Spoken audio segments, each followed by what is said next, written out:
नमस्कार बंधुरा नीलगोपाल एकाडेमिर पक्ष থেকে আপনাদের স্বাগত জানাই। আরও একটি গুরুত্বপূর্ণ আপডেট নিয়ে আমি আপনাদের সামনে হাজির হয়েছি।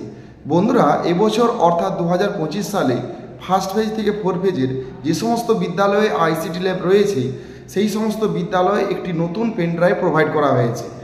সেই পেন ড্রাইভে নতুন লিনাক্সের সফটওয়্যার রয়েছে।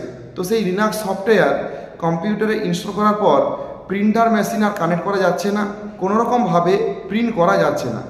তো এই সমস্যা কিভাবে আপনি সমাধান করবেন, কিভাবে প্রিন্টার মেশিনে সেট আপ করবেন আপনার কম্পিউটারে এই নতুন লিনাক্স সফটওয়্যার ইনস্টল করার পর, তার সম্পূর্ণ পদ্ধতি আজকের ভিডিওতে আমি বিস্তারিত আলোচনা করব। এছাড়াও ভিডিওর শেষে ফিফথ পেজ এবং সিক্স পেজের একটি গুরুত্বপূর্ণ টপিক নিয়ে বিস্তারিত আলোচনা করব। সো বন্ধুরা ভিডিওটি শুরু থেকে শেষ পর্যন্ত স্কিপ না করে অবশ্যই দেখবেন। আর ভিডিও শুরু করার আগে আপনাদের ছোট্ট একটি রিকোয়েস্ট, আপনি যদি আমার চ্যানেল নতুন এসে থাকেন তাহলে অবশ্যই চ্যানেল সাবস্ক্রাইব করবেন ও পাশে দেওয়া বেল আইকনে ক্লিক করতে ভুলবেন না পরবর্তী নতুন ভিডিও নোটিফিকেশন পাওয়ার জন্য। চলুন বন্ধুরা ভিডিওটি শুরু করা যাক। বন্ধুরা প্রথমে আপনারা টার্মিনাল ওপেন করে নেবেন। টার্মিনাল ওপেন করতে হলে প্রথমে অ্যাপ্লিকেশনে যাবেন, অ্যাপ্লিকেশনে যাওয়ার পরে সিস্টেম টুলস থেকে টার্মিনাল। তো টার্মিনাল ওপেন করার পর এখানে একটা কমেন্ট লিখবেন HP-setup দেওয়ার পরে এন্টার কি প্রেস করবেন। করার পরে আরেকটা নতুন অপশন ওপেন হয়ে যাবে। তো এখানে লেখা আছে দেখুন HP ডিভাইস ম্যানেজার সেটআপ। তো এখানে 3-4টা অপশান রয়েছে। তো আমাদের এই যেহেতু প্রিন্টারটা আমাদের এই কম্পিউটারের সাথে কেবলের সাথে যুক্ত রয়েছে USB পোর্টে, এই জন্য আমরা প্রথম অপশানটা সিলেক্ট করে নেব। বন্ধুরা এই কাজটা করার আগে অবশ্যই আপনারা প্রিন্টারটা চালু করে কম্পিউটার সঙ্গে কানেক্ট রাখবেন কেবলের মাধ্যমে। যদি আপনাদের রাউটার থাকে তাহলে ওয়্যারলেস নেটওয়ার্কের মাধ্যমে প্রিন্টার এবং কম্পিউটার যেমন কানেক্ট অবস্থায় থাকে। যদি আপনাদের রাউটার থাকে, ওয়্যারলেস নেটওয়ার্ক থাকে, সেক্ষেত্রে আপনারা এই দ্বিতীয় অপশানটা সিলেক্ট করবেন। আর যদি কেবলের সাথে কানেক্ট করেন USB পোর্টের সাথে, তাহলে আপনারা প্রথম অপশানটা সিলেক্ট করবেন। তো এইটা করার পরে এখানে দেখুন এই যে নেক্সট বলে যে অপশানটা রয়েছে, এই নেক্সট অপশানে ক্লিক করবেন। নেক্সট অপশানে ক্লিক করার পর আরেকটা নতুন অপশান আপনারা দেখতে পাবেন। দেখুন এখানে HP LaserJet professional M1213 NMFP এই যে অপশানটা দেখতে পাচ্ছেন, এইখানটায় ক্লিক করবেন। এটাকে সিলেক্ট করার পরে আরেকবার যে নেক্সট আছে এই নেক্সট অপশানে ক্লিক করে দেবেন। ক্লিক করার পর এখানে একটা পপআপ বক্স ওপেন হবে। তো এখানে দেখা যাচ্ছে দেখুন যে এখানে 3টা প্রিন্টার অলরেডি এখানে কিন্তু কানেক্ট রয়েছে। তো যদি আমি পুনরায়, যেহেতু আমি নতুনভাবে প্রিন্টার সেট করতে চাইছি, তো সেই জন্য এখানে আমি ইয়েস করে দেব। তো আবার এটা যদি এরকম আসে তাহলে আরেকবার আপনি ইয়েস করে দেবেন। এরপরে আরেকটি নতুন অপশান আপনারা দেখতে পাবেন। এই যে দেখুন এখানে যে প্রিন্টার মেশিনটি আপনি কানেক্ট করেছিলেন কেবলের মাধ্যমে, সেই প্রিন্টারের নামটা আপনি এখানে দেখতে পাবেন। তো এখানে প্রিন্টার নামটা আপনারা দেখতে পাচ্ছেন। এরপরে এই যে দেখুন অ্যাড প্রিন্টার যে অপশানটা রয়েছে, এই অ্যাড প্রিন্টারে ক্লিক করে দেবেন। অ্যাড প্রিন্টারে ক্লিক করার সাথে সাথেই বন্ধুরা আপনার প্রিন্টার সেট আপ সম্পূর্ণ হবে। তবে এখানে কিছুক্ষণ কিন্তু এটা রিফ্রেশ হবে।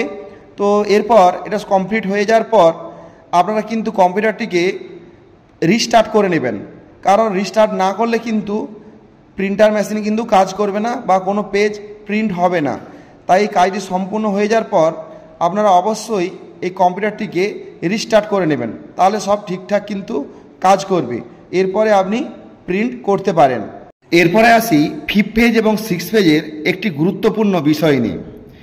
আমার ভিডিওর কমেন্ট সেকশনে এক বন্ধু কমেন্ট করেছেন, রুদ্রবীণা 189।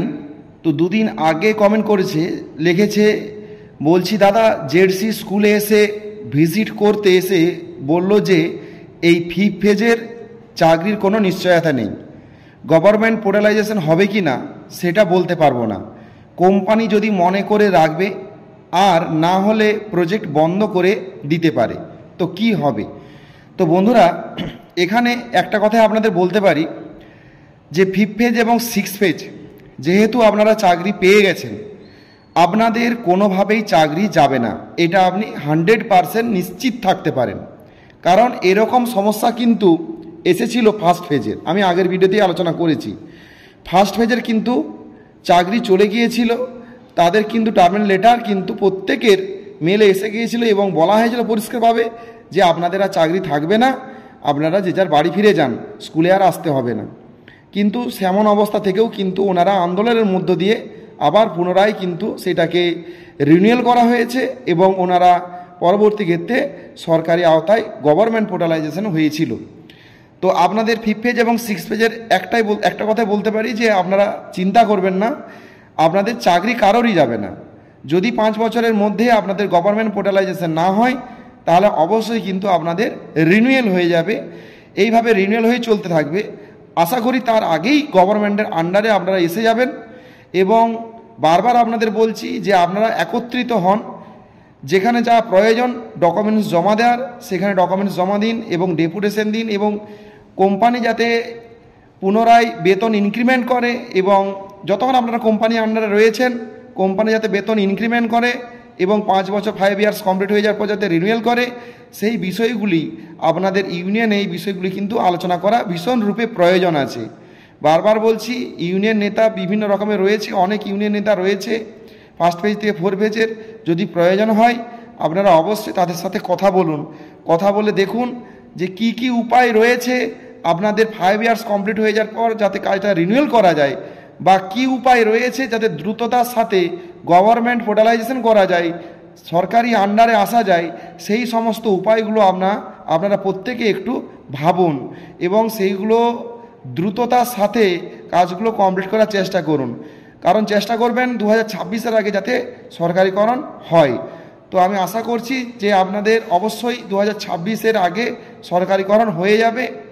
আর চিন্তা করবেন না, যদি সরকারিকরণ নাও হয় 5 ইয়ার্স কমপ্লিট হয়ে যাওয়ার পর আপনাদের কারোরই কিন্তু চাকরি যাবে না। কারণ বর্তমানে কম্পিউটার শিক্ষা অত্যন্ত প্রয়োজনীয়তা রয়েছে এবং তার সাথে সাথে আপনারা জানেন যে সিলেবাস তৈরি করা হয়েছে 5 to 8 এবং পরবর্তী সেশন অর্থাৎ 2026-27-এর মধ্যেই কিন্তু প্রতিটি বিদ্যালয়ে সরকারি বই কিন্তু এসে যাবে সিলেবাস অনুযায়ী।